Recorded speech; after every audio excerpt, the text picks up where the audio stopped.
Gracias.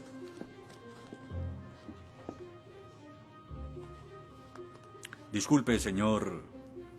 Wheaton. Josh Wheaton. Señor Wheaton, ¿le pasa algo? No puedo hacer esto. No puedo hacer lo que pide, soy cristiano.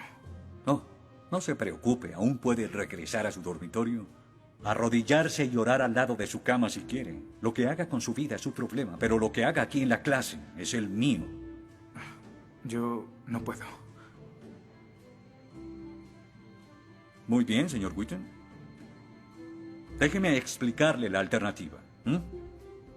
Si no puede admitir que Dios está muerto para el propósito de esta clase, entonces tendrá que defender la antítesis de que Dios no está muerto y será enfrente de la clase, en el atril.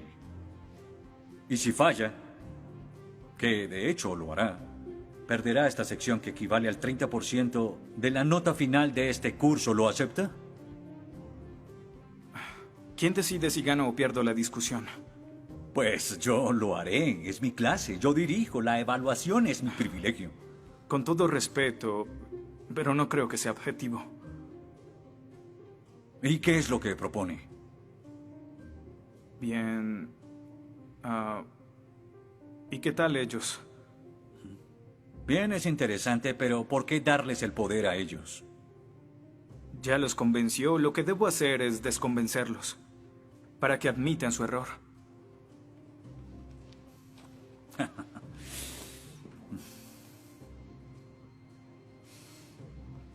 Bien. Señor Wheaton, tendrá 3 sesiones los últimos 20 minutos de las próximas 3 clases para que exponga su punto. Le prometo que haré las menores interrupciones posibles. Puede pedir lo que quiera en la clase, pero no le daré más tiempo.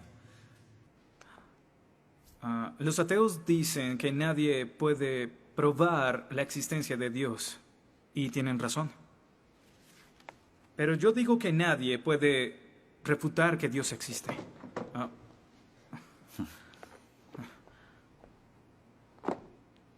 Pero la única forma de debatir este asunto es observando la evidencia disponible.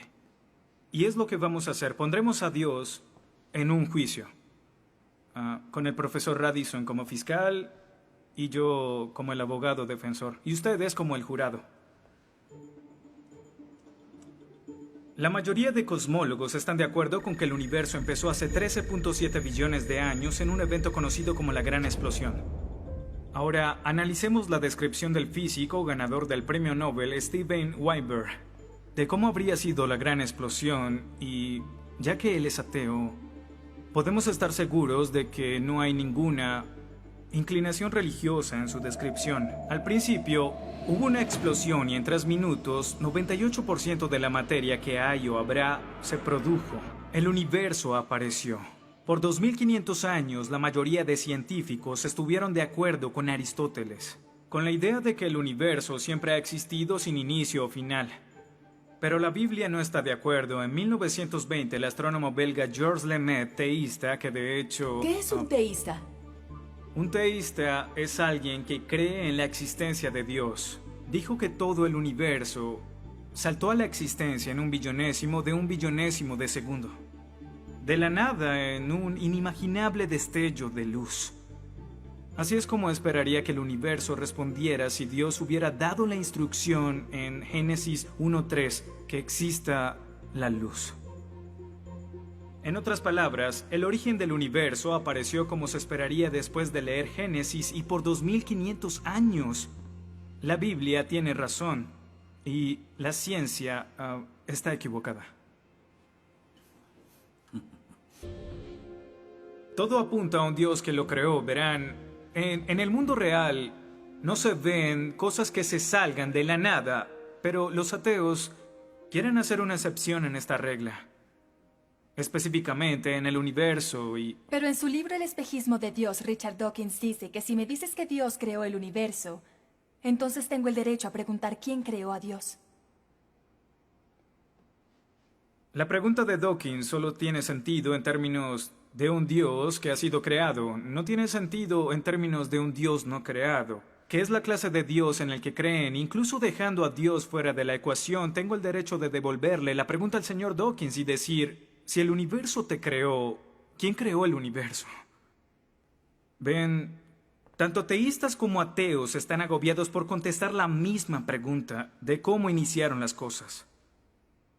Lo que espero que entiendan de esto es que no hay que cometer suicidio intelectual para creer en un creador tras la creación, y en la medida que descarten a Dios, se verán obligados a encontrar una increíble explicación de cómo las cosas iniciaron.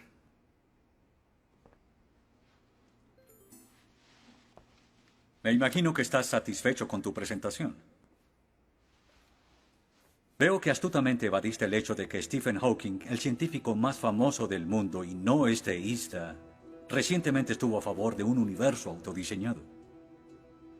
No lo evadí, simplemente... Simplemente no lo sabías. Bien, veamos lo que el profesor Hawking, profesor lucasiano de física de Cambridge, quien ahora ocupa la silla usada por Sir Isaac Newton, tiene que decir sobre el origen del universo. Y cito: ya que hay una ley como la gravedad, el universo puede y se creará de la nada. Creación espontánea es la razón. Hay algo en lugar de nada. Por eso es que el universo existe. Nosotros existimos. No es necesario invocar a Dios para tener al universo en movimiento. Final de la cita.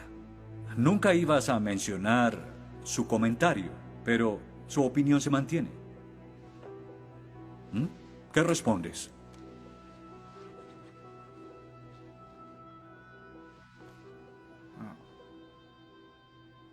No sé. ¿No sabes? Pinché el globo de todo tu argumento con un solo alfiler y... ¿tú no lo sabes? Oh.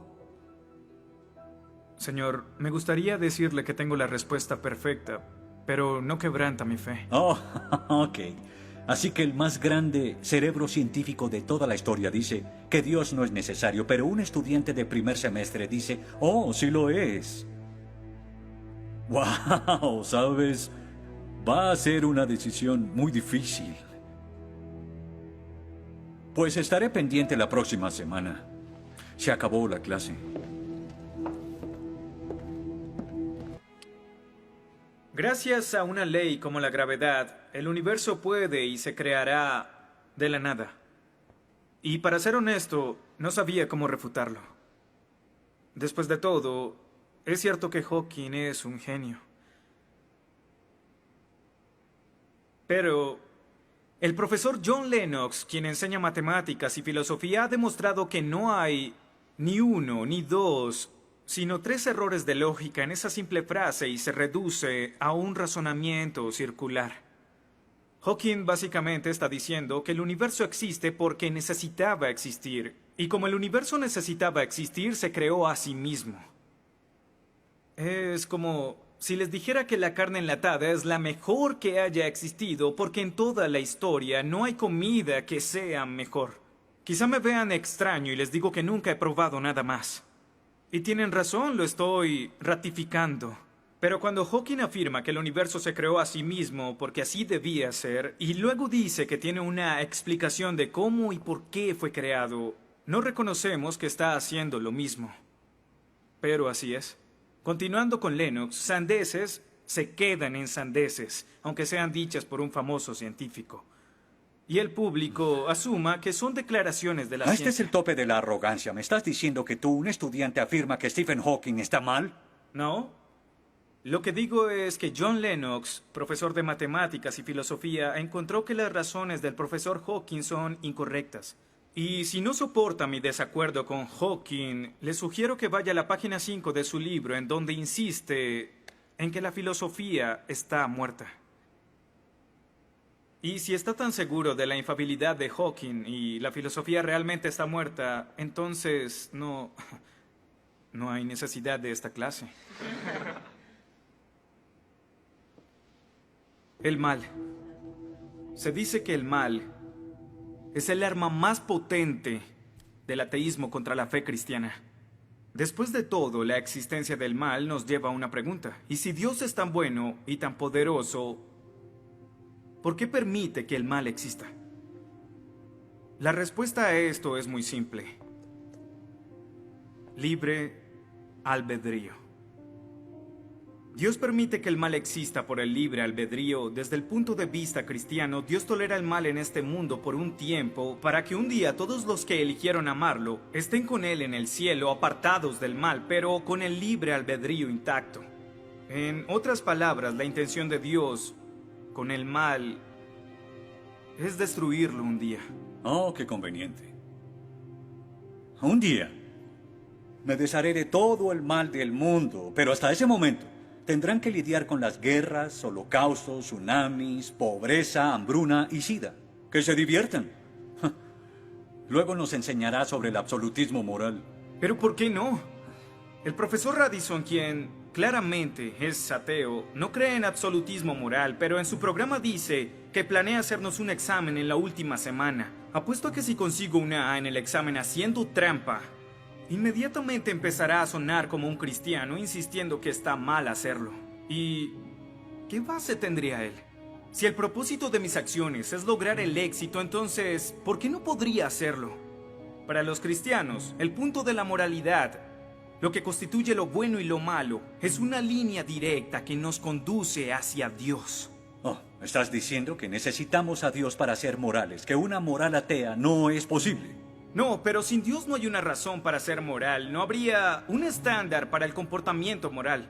Para los cristianos, mentir, robar, hacer trampa en un examen para lograr una calificación que no merezco está prohibido. Pero si Dios no existiera, según Dostoyevsky, este es el punto. Ahora, si Dios no existe, entonces todo es permitido. Y no solo es permitido, sino sin sentido. Si el profesor Radisson tiene razón, entonces nuestra lucha, nuestro debate, lo que decidamos aquí no tiene sentido. Nuestras vidas, nuestras muertes no serán diferentes a las de un pez dorado. Oh, qué ridiculez. Después de toda tu charla, ¿quieres decir que solo hay una opción? Creer o no creer. Así es. Eso es todo. De eso se trata todo. La diferencia entre su posición y la mía es que usted les quitó su elección. Les exigió que eligieran la casilla marcada con no creo. Sí, porque quiero liberarlos. Porque la religión es como un virus mental que los padres han heredado a sus hijos. Y el cristianismo es el peor de todos. Lentamente se mete en tu vida cuando estás débil, enfermo o indefenso. ¿La religión es una enfermedad? Sí. Sí, infecta todo. Es la enemiga de la razón. ¿Razón?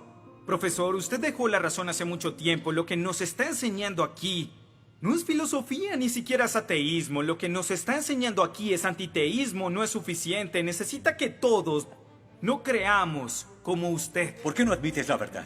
¿Quieres enredarlos en tu primitiva superstición? Lo que quiero es que tomen su propia decisión. Eso es lo que Dios no sabes quiere. cuánto voy a disfrutar reprobándote. Pero ¿a quién realmente quiere reprobar, profesor? ¿A mí? ¿O a Dios?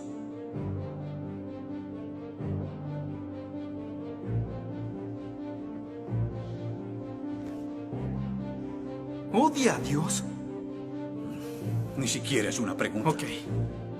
¿Por qué odia a Dios? Esto es ridículo. ¿Por qué odia a Dios? Responda la pregunta. ¿Ha visto la ciencia y los argumentos? La ciencia avala su existencia, conoce la verdad. ¿Por qué lo odia? ¿Por qué? Esta es una pregunta simple, profesor. ¿Por qué odia a Dios? Porque Él me quitó todo lo que era importante para mí. Sí, yo odio a Dios. Todo lo que siento por Él es odio.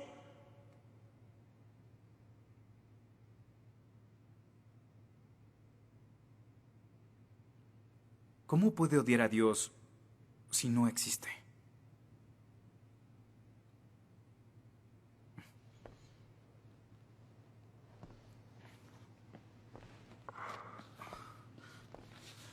No probaste nada. Quizá no.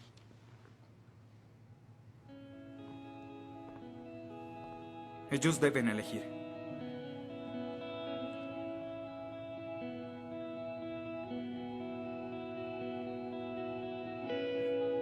¿Está Dios muerto?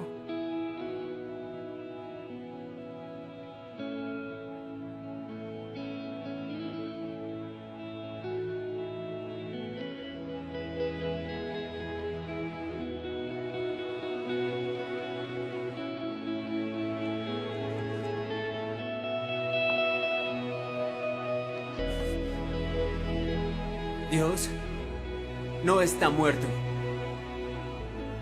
Dios no está muerto. Dios no está muerto. Dios no está muerto. Dios no está muerto. Dios no está Dios no muerto. está muerto. Dios no está muerto. Dios no está muerto. Dios no está muerto.